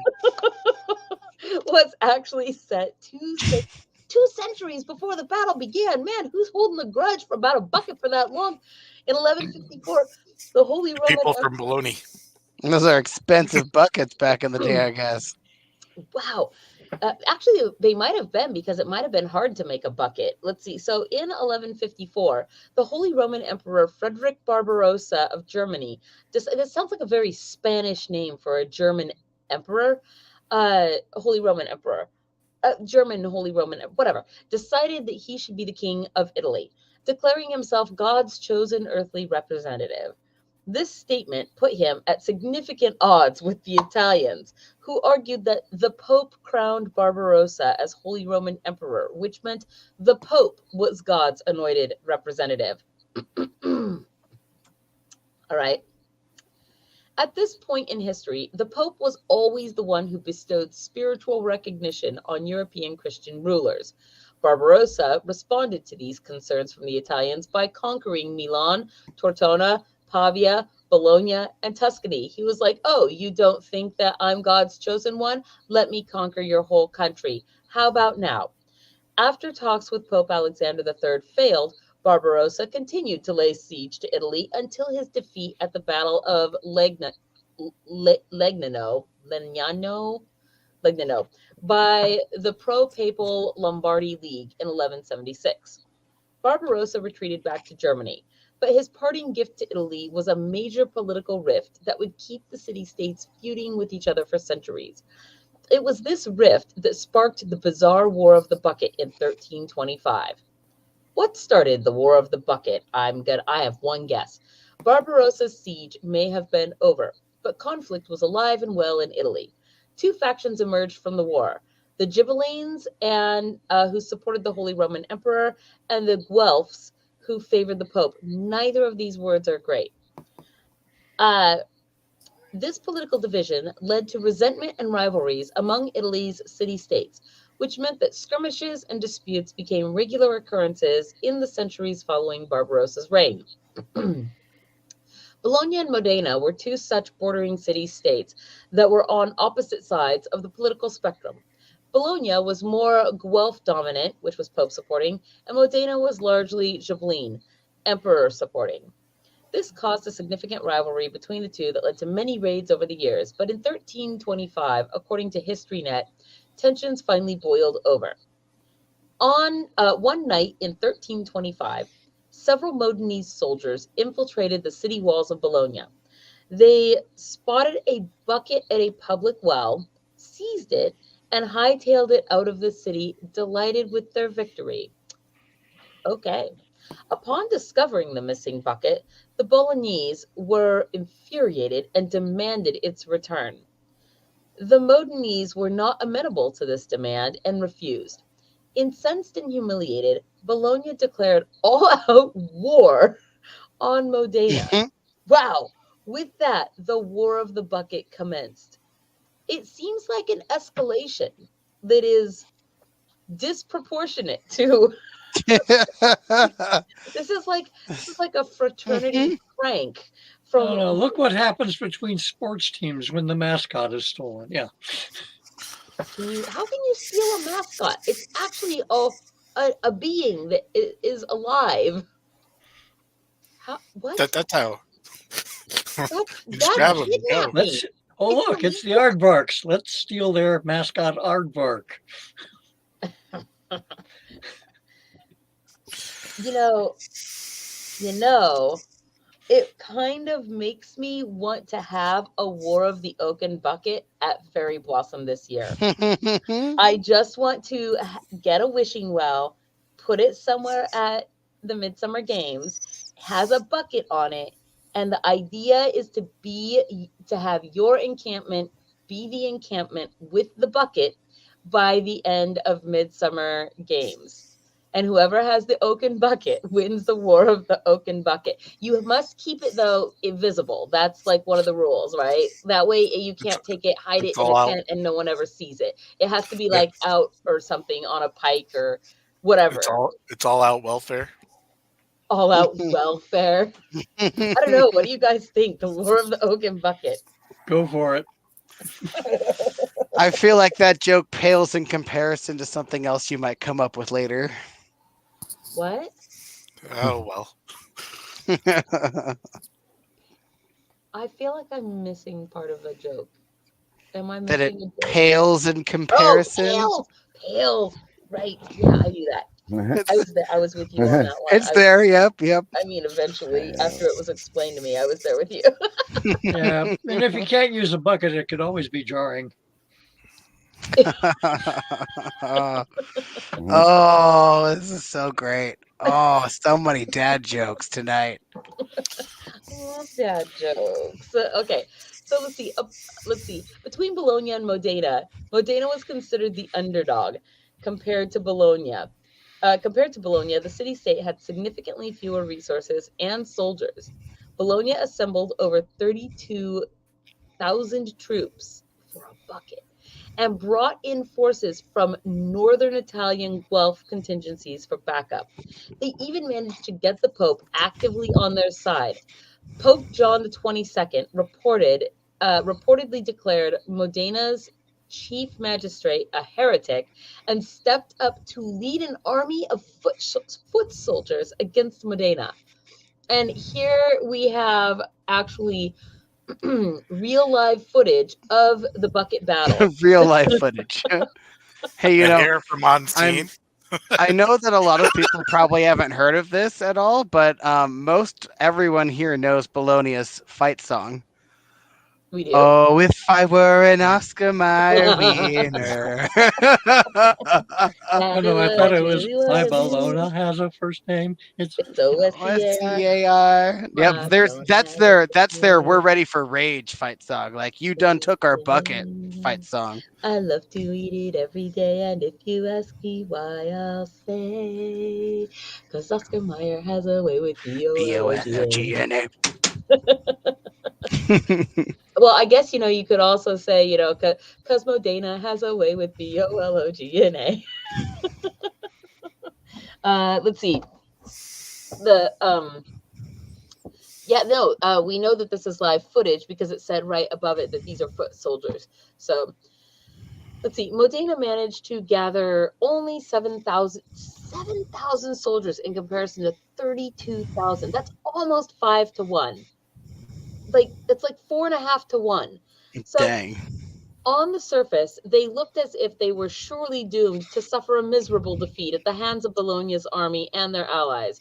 However, Modena had the distinct advantage of having professionally trained German soldiers in their army, due to the Modenese' status as Ghibellines, who supported a German Holy Roman Emperor, the one that had previously conquered pretty much all the big places in Italy, except Rome.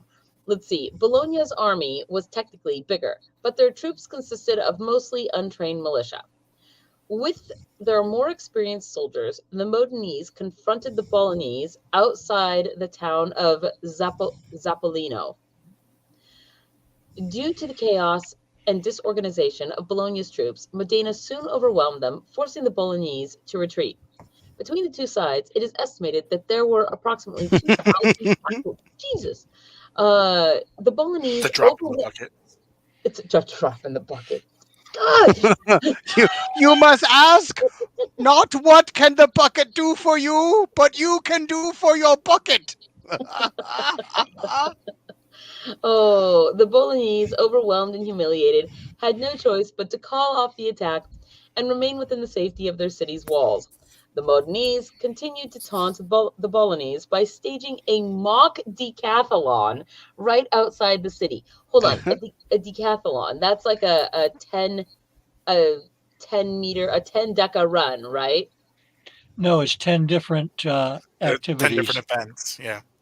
Like, so they just were like, we're just going to hold the Olympics outside your city, and while you guys are trapped inside. Broad jump, high jump, run hurdles, run without hurdles, javelin throw, that kind of stuff. Remember, one person once wrote down that it is the life, liberty, and the pursuit of the bucket that is most important in life. Even reportedly stole a second bucket for good measure.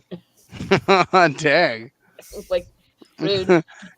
Now we got your water bucket and your shitter bucket. Now you're really screwed. That's disgusting. Imagine if there was just one of those buckets for the whole city. Oh, no. It's so bad. Of course, the War of the Bucket was about much more than an actual bucket. In fact, some historians say the pail itself wasn't actually stolen until Modena had already defeated Bologna in battle. Centuries of discord led up. Man, discord's been around a long time. Centuries of discord led up to the conflict, and the bucket, if it truly did exist, was simply the straw that broke the camel's back. The war eventually fizzled out, and in January of 1326, an armistice was signed by the two rivals that temporarily settled matters.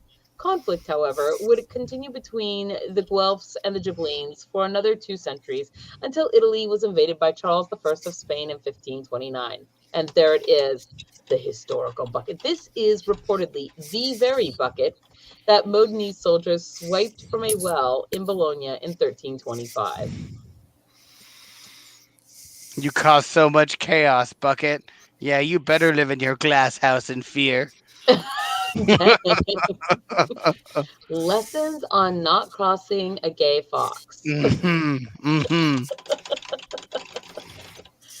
I really super want to have a War of the Oaken Bucket now. Like, that needs to be a thing.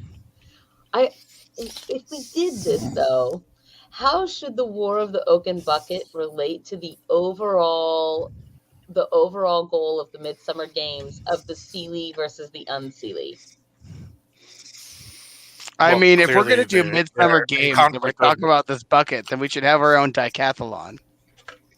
That's too many. I can't do all of that. Okay, have a decathlon. Whoever the field marshal is going to be. Like, whoever the field marshal is going to be, and that's usually Bjorn and Taryn and Ion that do almost all the field marshaling at Midsummer. So that would be the person that would have to then organize all the decathlon games. And I don't feel like that's something. No, I can't do it all. Well, clearly, whichever camp, either Seelie or Unseelie, has the bucket at the end, get some extra points. No, because what I said originally was not whatever Seelie or unseelie. What I said was whatever encampment.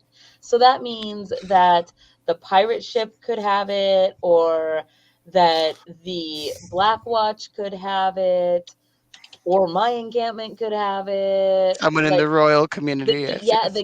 the king's court could have it. The Queen's So Court. we don't have a queen's court right now. I mean, just because we lost our queen doesn't mean that the court doesn't exist I mean, somewhere. technically Her not handmaidens are just kind of queen, waiting. They're but- like, Well, eventually someone will ask me for something to do. I just see them. It's like slowly gaining dust while they're waiting in her quarters. well, I don't necessarily think we have to decide right now. You know, we could winch on it a bit. So We've got I'm time. looking for ideas. I'm brainstorming. Why can't you guys brainstorm with me? Why are you like, I have no ideas? I do Let's my write it best off. brainstorming when I'm lamenting. Why? I don't like it. it's thirsty work. The whole audience out there, you guys, you're supposed to help me brainstorm too. That's your guys' job. I assigned it to you just now. Well, surely that camp can assign who they want their points to go to. What happened to Rainwolf? What are you doing over there, Rainwolf? Why do we only see the top of your head? I'm here. He's He's like, "Oh, checking I'm his here." ears out. He's checking his ears out. Like, Checking the eyelids for cracks. Oh, yeah, here we go. I want a War of the Oaken Bucket because that sounds hilarious. I feel like there needs to be, like, I don't know, maybe the encampment that has it can get then a certain number of dross. Like they can win a certain number of dross for having the bucket, and that dross can then be given to wherever they want to give it. Yeah. Seelie or unseelie, Literally I what I just said a minute ago. But yeah. I That feel is like not what it you should said. just be hidden in the woods somewhere and that people have to find it. And then once it's been found, people can continually steal it from encampments back and forth until the last day when you decide that whoever has the bucket then gets the points at that time. Maybe we should just put the bucket on its well, and instead of hiding it, we can put it out somewhere in the woods. Well, I mean, quasi hidden, right? But we put it out in the woods, and then we, on your marks, get set, go, and let everybody race to get the bucket, however they will. And then it will be the beginning of the stealing back and forth of the bucket. That works too, yes. I think if it's too hidden, then it might not be. But I'm not saying like stick it up in a tree or hide it behind several bushes of poison ivy where no one's going to want to touch. Like, leave it out in like on a rock. It's just somewhere. Yeah, Maybe on that's top what I'm of a hole in saying. the ground. Yeah. On top of a hole in the ground. What if we put the bucket inside of another bucket? What? Wow. You just broke. Bucketception. That's bag of holding rules. You can't do that. Wait. Are we sure the bucket is alive, or is it dead inside the bucket? There is no bucket. Only Zool. All right, this is weird. Nigerian teen skips rope 265 times in 1 minute on one leg. Versus Australian woman breaks archery world record using her feet. Oh, I've seen someone shoot a bow and arrow with their legs. That is awesome. Well, if you want to hear about a one-legged rope jumper, press number 1. And if you want to hear about a Foot archery. foot archery, press number 2. Ion, please start the timer.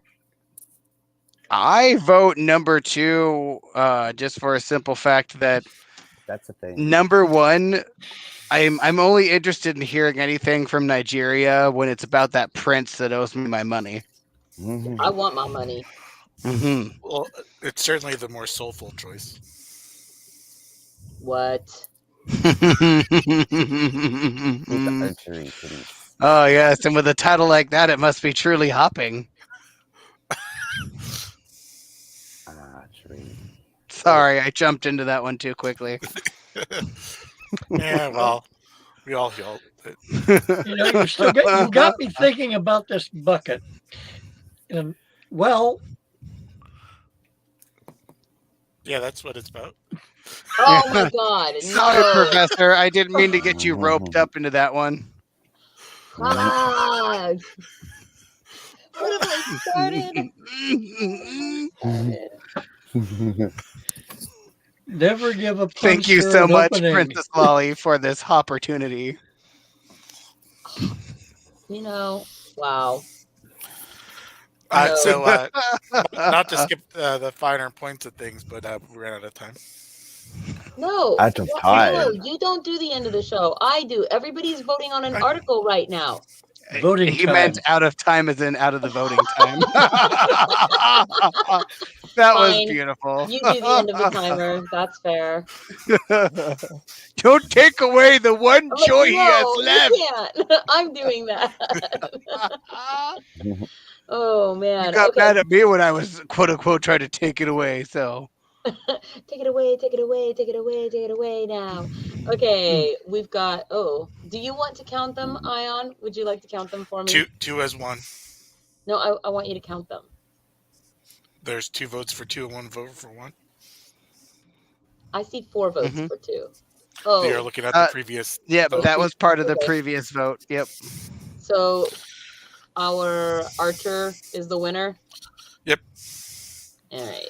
Cozy target. The foot archer. Show me the foot archer. The foot archer. It's archery. Oh, that was a good one. That was a good one. You know, I wonder, does this archer have a problem with accidentally contracting athlete's foot? What? I mean, does the archer have a problem contracting athlete's foot? I don't know. I don't get. Is this a joke that I don't get again? Probably. Archery is a sport. I know. Shooting with her feet. But I mean, shooting with her feet so she could get athlete's foot. Okay. Apparently, the reason that I don't. I guess it was a bad dad joke. It's fine. Yes, it was. Some puns just don't work. Here we go. Yep. So We let's weren't see. in step with it. Yeah, this is so awesome. Oh, wow. Long distance stabbing. That's what this is. Freaking talented. My gosh. That's crazy. Okay.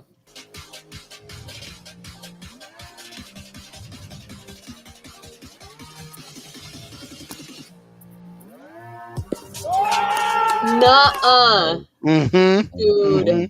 Okay, how does she aim? Yeah. An Australian contortionist stood on her hands and used her feet to shoot an arrow 59 feet and 11 inches into a target for a Guinness World Record. Shannon Jones said she practiced foot archery for 6 years before deciding to take on the Guinness World Record for the farthest arrow shot using feet. Jones announced in an Instagram post that she received word from Guinness World Records that her attempt was successful. She posted a behind-the-scenes video showing how she shot the arrow from the distance of 59 feet and 11 inches and struck the center of a 4.7-inch diameter target. Mm-hmm. Good Lord. Wow. That is amazing. The previous record shoot is at about 40 feet. Wow, that was a short article. Well, 2 feet.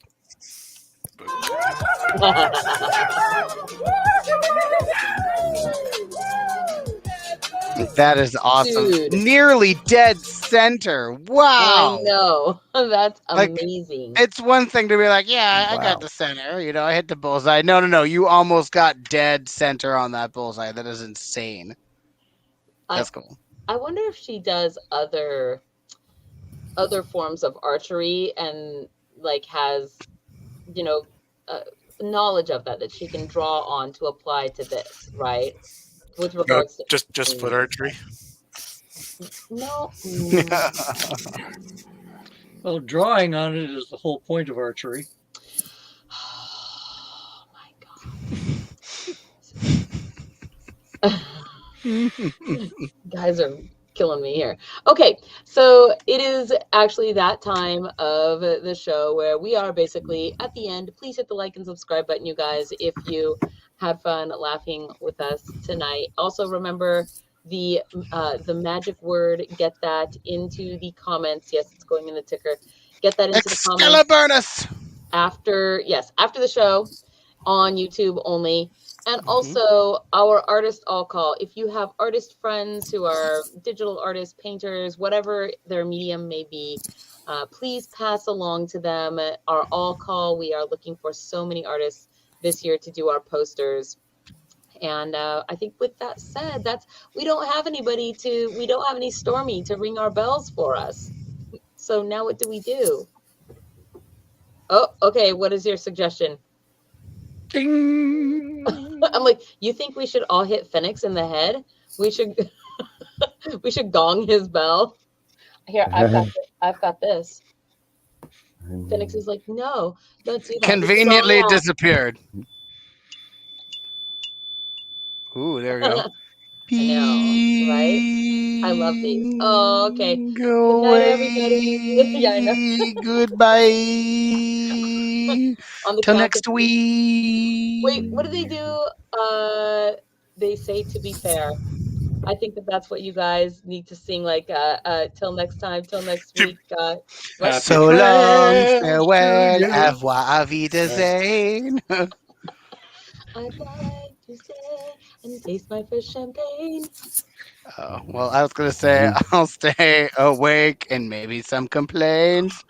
Sit there and complain. I'm on a plane and headed out to Maine. Uh-oh. At this point, just go home. Yes, just go home. Good night, everybody. We'll see you next week. Bye-bye. Bye. The beginning of the show.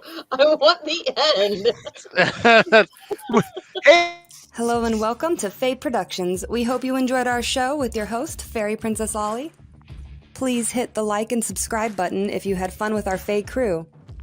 Don't forget to click that little bell icon to get notifications of upcoming shows. And if you're looking to support your fellow FAE, fly on over to our Patreon, links below.